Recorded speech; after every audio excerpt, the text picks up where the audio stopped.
വിശുദ്ധ മരിയ ഫൗസ്തീനായുടെ യേശുദർശനം. ഒരു നാളിൽ നീ വരുമോ നാഥ, എൻ കുടിലിൽ അന്തിയുറങ്ങാൻ.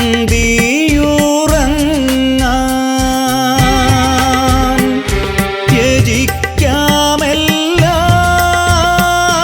നിനക്കായി നാഥ, വഹിക്കാം നിൻ ക്രൂശതും. ഇപ്രകാരമുള്ള ഭയാനകമായ പീഡകളാൽ ഞെരുങ്ങിയപ്പോൾ ചാപ്പലിൽ പോയി ഞാൻ ഹൃദയം മുറുകി പ്രാർത്ഥിച്ചു. ഓ ഈശോയെ, അങ്ങേക്കിഷ്ടമുള്ളത് എന്നോട് ചെയ്തുകൊള്ളുക. എല്ലാറ്റിനും ഞാൻ അങ്ങയെ പുകഴ്ത്തും. അവിടുത്തെ തിരുമനസ് എന്നിൽ നിറവേറട്ടെ. ഓ എൻ്റെ കർത്താവേ, എൻ്റെ ദൈവമേ, അങ്ങയുടെ അനന്തമായ കരുണയെ ഞാൻ പുകഴ്ത്തും. ഈ സമർപ്പണം മൂലം ഭയങ്കരമായ പീഡകൾ എന്നെ വിട്ടുപോയി. പെട്ടെന്ന് ഞാൻ ഈശോയെ കണ്ടു.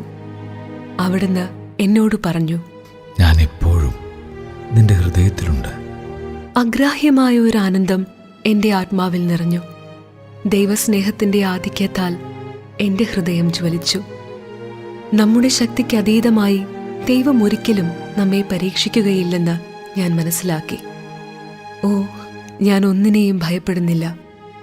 ദൈവം ഒരാത്മാവിന് ഇപ്രകാരമുള്ള വലിയ സഹനങ്ങൾ അയക്കുമ്പോൾ അതിനെ അതിജീവിക്കാനുള്ള വലിയ കൃപകളും അവിടുന്ന് നൽകുന്നു. നാം അത് മനസ്സിലാക്കുന്നില്ലെന്നേയുള്ളൂ. ആ സമയങ്ങളിൽ ചെയ്യുന്ന ഒരു ശരണത്തിന്റെ പ്രവൃത്തി വഴി ദൈവത്തിന് വലിയ മഹത്വം ലഭിക്കുന്നു. സമാശ്വാസത്തോടെ പ്രാർത്ഥനകളിൽ മണിക്കൂറുകൾ ചെലവഴിക്കുന്നതിനേക്കാളും ഫലദായകമാണിത്. ദൈവം ഒരാത്മാവിനെ അന്ധകാരത്തിൽ സൂക്ഷിക്കുന്നതിന് ആഗ്രഹിക്കുന്നെങ്കിൽ ഒരു പുസ്തകത്തിനോ ഏതെങ്കിലും കുമ്പസാരക്കാരനോ ആ ആത്മാവിനെ പ്രകാശത്തിലേക്ക് ആനയിക്കുവാൻ സാധിക്കുകയില്ല. ഓ മറിയമേ, എൻ്റെ അമ്മേ, എൻ്റെ നാഥേ, എൻ്റെ ആത്മാവിനെയും ശരീരത്തെയും ജീവിതത്തെയും എൻ്റെ മരണത്തെയും മരണാനന്തര അവസ്ഥകളെയും ഞാൻ നിനക്ക് സമർപ്പിക്കുന്നു. എല്ലാം നിന്റെ കരങ്ങളിൽ അർപ്പിക്കുന്നു. ഓ എൻ്റെ അമ്മേ, അങ്ങേ പരിശുദ്ധമായ മേലങ്കിയാൽ എൻ്റെ ആത്മാവിനെ പൊതിയണമേ.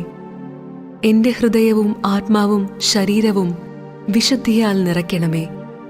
ശത്രുക്കളിൽ നിന്ന്, പ്രത്യേകിച്ച് വിശുദ്ധിയുടെ മുഖംമൂടി ധരിച്ച അസൂയാലുക്കളിൽ നിന്ന് എന്നെ സംരക്ഷിക്കണമേ.